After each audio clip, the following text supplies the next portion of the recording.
Cordiais saudações, aqui é o Padre Policarpo, Padre da Igreja Ortodoxa Grega da Diáspora, e eu estou sob o Homofórum de Dom Atanásio Tissarix. Mais uma vez eu venho responder a choradeira do franco-latino, responder aí o seu overkill, seu texto grande, que eu vou ler, e à medida que eu for lendo, eu respondo. Não tem como mesmo.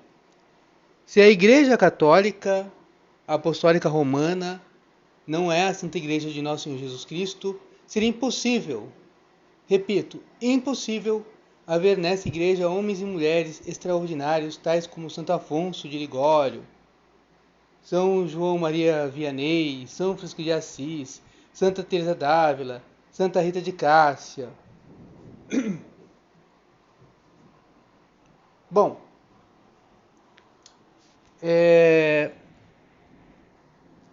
conforme eu tinha dito já em outro vídeo, Jesus disse para Nicodemos, o Espírito sopra onde quer. E também há uma passagem no Santo Evangelho, que eu não me lembro qual dos evangelistas, sei que está em algum evangelho sinótico, que os apóstolos viram um homem pregando e queriam censurar, e Jesus falou assim: deixai-o, porque se está a nosso favor, se está a meu favor, está a meu favor, então deixa ele pregar. E os apóstolos queriam proibir, Jesus falando: deixa ele pregar. Se é a meu favor, então está do nosso lado. Então, é claro que a Igreja Romana, mesmo a instituição tendo caído na heresia, ela ainda outrora conseguiu produzir homens e mulheres de calibre. Mas conforme essa igreja ela foi se afastando da ortodoxia, é claro que ela foi perdendo também a santidade. Isso é visível nos tempos atuais, aí, depois da reforma de Paulo VI. Agora, tem um filme de um adventista que se passa na Segunda Guerra Mundial, acho que é Até o Último Homem, se não me falha a memória. Ele é adventista, ele era um objetor de consciência. Ele queria ir para a guerra, mas ele não queria matar ninguém, não queria carregar armas. E ele conseguiu sobreviver à guerra, salvou muitas pessoas, salvou muitos soldados e não carregou arma, não matou ninguém. Bom, esse homem, ele fez isso porque amava a Deus, amava nosso Senhor Jesus Cristo. Eu posso dizer que um homem desse não foi um santo? Não posso. Primeiro que eu não posso julgar as intenções. Pela árvore conhecereis os frutos. Então, se ele fez isso por amor e não por vaidade, é claro que é um homem santo e que o Espírito de Deus pode ter soprado nele, porque ele não conhecia ou não teria como conhecer a igreja ortodoxa, ou mesmo a igreja dos franco-latinos. Mas continuemos. Imagina, por exemplo, um homem como São Vicente Ferrer, se comungasse de uma falsa Eucaristia, iria ressuscitar mais mortos do que Cristo e os apóstolos juntos? Bom, eu não acredito que nenhum santo possa ressuscitar mortos. E se um santo ressuscitar morto, ele é mais do que o próprio Cristo. Então isso aí é lenda piedosa e tal.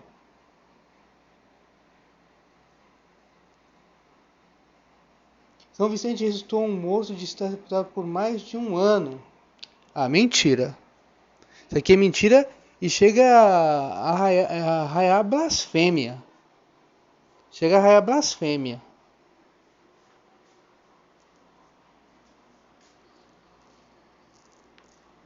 Mas a igreja de São Vicente é falsa, né? Sim, é falsa. É falsa, inclusive esse milagre que você falou também é falso. É falso.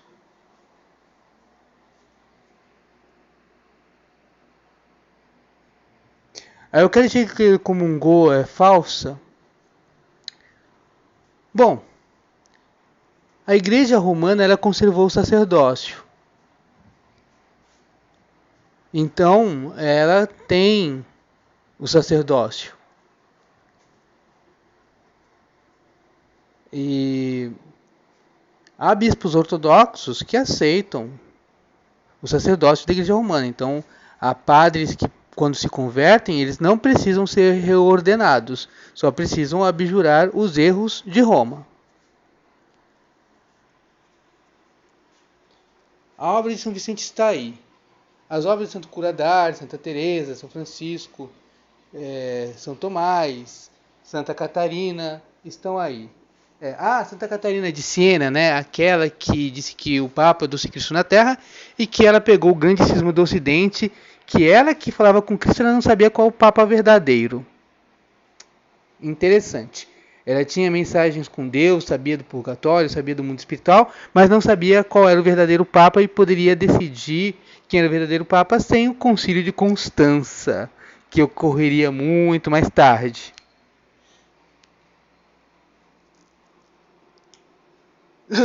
Os corpos incorruptos estão aí. Lourdes, que faz cientistas ateus entrar em parafuso, está aí.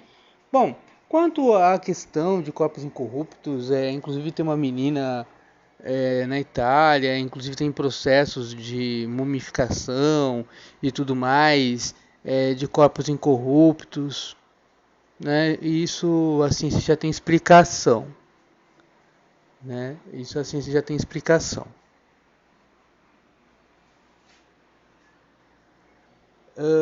E corpos incorruptos, né? Também existem corpos incorruptos na Igreja Ortodoxa e tudo mais.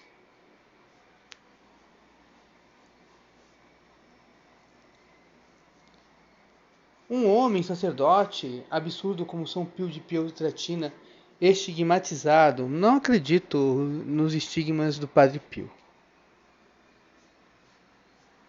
cujo amor pela paixão de Nosso Senhor o punha em febre de mais de 50 graus, 50 graus e ficava vivo, 50 graus, mais de 50 graus, é brincadeira, né, amigo? Os médicos ficavam atônitos diante desse milagre, pois qualquer ser humano, mal antes de passar uma febre de 40 graus sem ter convulsões. Inclusive, se você puder postar esses documentos assim, o link com os documentos, esses atestados, eu gostaria de ver os atestados do médico ou os depoimentos desses médicos aí, né? Porque ouvir dizer é uma coisa, né? Ter uma coisa atestada, verificada é outra. Pois não. Enfim, as obras desses filhos benditos da igreja falsa estão aí. Para fazer Jesus, eu pergunto: e qual a sua obra? Bom, a obra da igreja ortodoxa é guardar fielmente aquilo que Jesus nos revelou, sem acrescentar nada ao depósito da fé, sem acrescentar nada e sem subtrair coisa alguma. Os protestantes subtraem e os franco-latinos, eles adicionam coisas à revelação, coisas que Jesus não revelou, e aí dogmatizam, inventam novos dogmas. Então eu poderia falar de milagres, disso e daquilo. A igreja ortodoxa tem muitos santos, mas eu não preciso falar de milagres, né? Pessoas banais falam desses milagres. A mim bastam os milagres de Jesus Cristo no Santo Evangelho.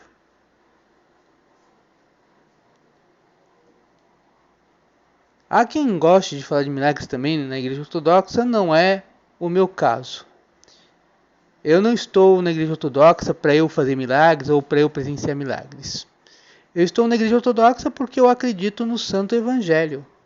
Porque eu acredito no Santo Evangelho, eu acredito na promessa de Cristo, que ele fundou a sua igreja sobre a confissão de São Pedro. E que as portas do inferno não vão prevalecer contra a igreja. Então, estou afiançado na confissão de Pedro, que é a rocha onde a igreja foi fundada. Então, eu não preciso de milagres. De milagres precisou São Tomé. Jesus até falou, né? Bendito quem crê sem ver. Né? Bem-aventurado. Gosto sempre de elencar alguns inimigos da Santa Igreja Católica Apostólica Romana. Satanistas, protestantismo, comunismo, maçonaria, modernismo. Modernismo, a tua igreja é modernista. O teu Papa, né, o Pedro, o sucessor de Pedro, né, o atual Pedro, Francisco, é modernista. Teologia da libertação é da tua igreja, não é da igreja ortodoxa, está dentro da tua igreja. Globalismo, falou besteira. Feminismo é uma idiotice. Rede Globo, imprensa vendida. Rede Globo é inimiga da igreja romana. Né? Então é inimiga também da Universal, porque já fez até minissérie contra a Igreja Universal. Inclusive, aquele vídeo do Edir Macedo ensinando a roubar foi postado direto pela Rede Globo. Então né? Isso aí já chegou ao ridículo. Entre outros. E agora descobri mais inimigo, que para mim foi surpresa. Igreja Ortodoxa entre aspas. Digo que foi surpresa porque sempre achei que houvesse alguma comunhão entre a Igreja Católica e a Igreja Ortodoxa. Você sempre achou que havia comunhão entre a Igreja Franco-Latina, que foi ela quem rompeu a comunhão, foi ela quem traiu a tradição da Igreja, foi ela que traiu os padres da Igreja. Então não pode haver comunhão com quem inventa novos dogmas, quem fala do inferno eterno, do juízo definitivo particular, que é uma mentira, que foi desmentido por São Marcos de Éfeso. Que aliás o Papa São Gregório Magno, tirou do inferno. Isso está na obra de São Gregório Magno, tá bom? São Gregório Magno tirou do inferno o imperador Trajano. O imperador Trajano foi batizado nas águas de São Gregório Magno, provando que a doutrina da Igreja Romana, quando eles estavam da Igreja Ortodoxa, era que o juízo particular não era definitivo. Por isso não precisava purgatório, porque as pessoas poderiam sair do inferno pelas orações dos santos homens e das santas mulheres. Tá? Então tá aí. Né? Na verdade, eu não fico dialogando sobre milagres. A mim interessa a verdade dos fatos, porque Jesus Cristo nem gostava muito de fazer milagres, né? Porque ele dizia que o povo ia atrás dos milagres e tal. Jesus evitava fazer milagres, e ele fala, se você me pergunta, cadê os corpos incorruptos, cadê os milagres? Eu vou responder o que Jesus disse aos fariseus: outro sinal não vos será dado do que a do profeta Jonas. Então, não é preciso milagres, é preciso a verdade.